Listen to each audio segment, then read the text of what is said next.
So first, you want to know that your case is right side up. There's a couple of ways to know. First, if you have any straps or buckles that open up and down, like this one does, the up side, this side, is going to be the top of your case. Second, if you look at it from the side, the top side is usually a little thinner than the bottom side in terms of height. Mine, this isn't true because I have an extra pocket up here. But the easiest way to tell is to look at the logo of your case. You can see mine's right here. And the logo will always be meant to be read from the right side up. So if you can read the logo, you know it's right. And if the logo is upside down, you know you're upside down as well. Now let's look inside.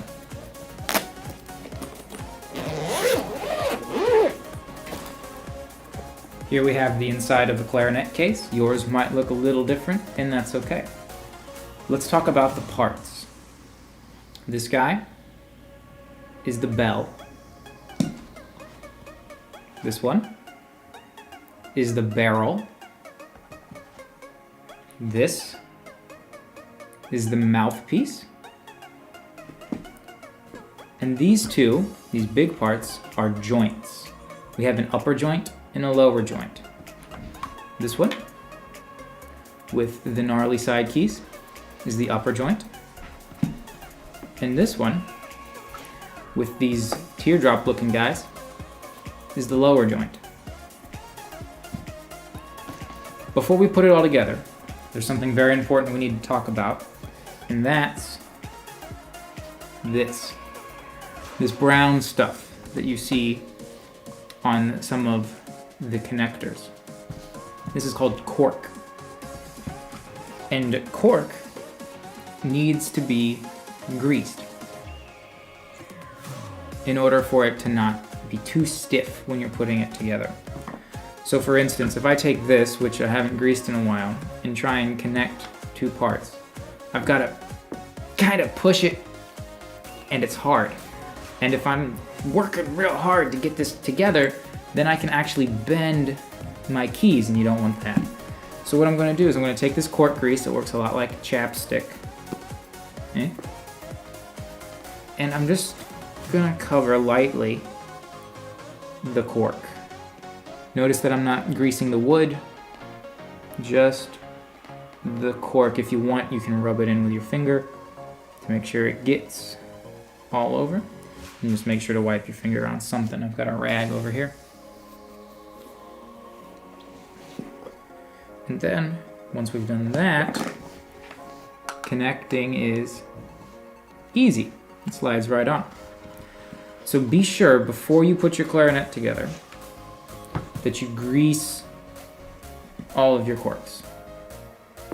Okay, now let's put the thing together. I'm gonna start with the joints. You don't have to, you can start wherever you want. But what I'm gonna do, I'm gonna switch them around here. I'm gonna hold the lower joint by the bottom, near the cork. And I'm gonna hold the upper joint with the long rods of metal into my palm.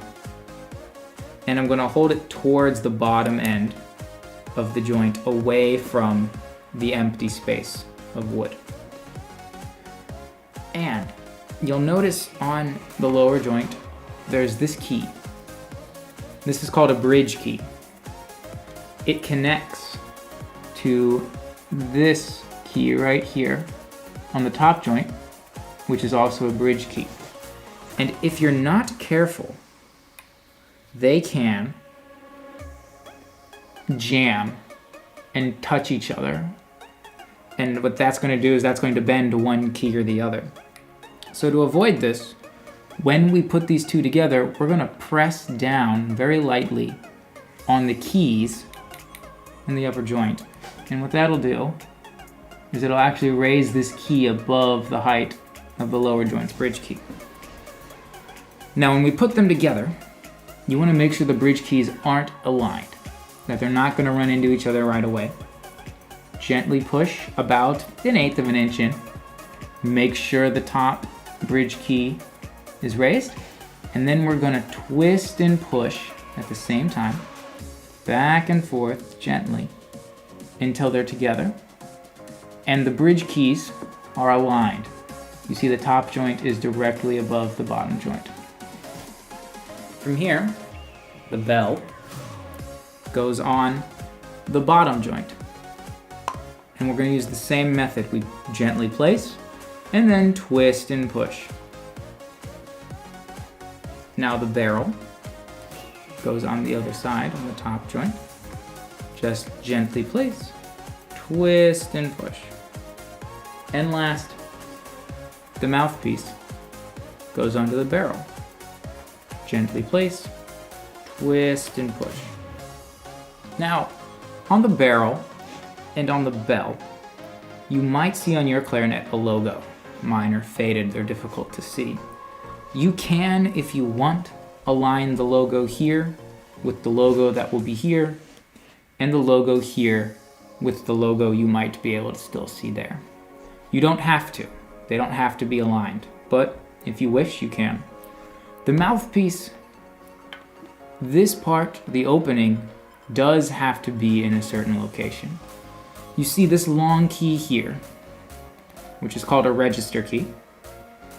This straight line should continue up through the mouthpiece. So if your clarinet is put together like this, and the opening of the mouthpiece is here, but the register key is here, you're gonna have a hard time playing. So be sure to align the mouthpiece opening with the register key. And with that, voila, an assembled clarinet.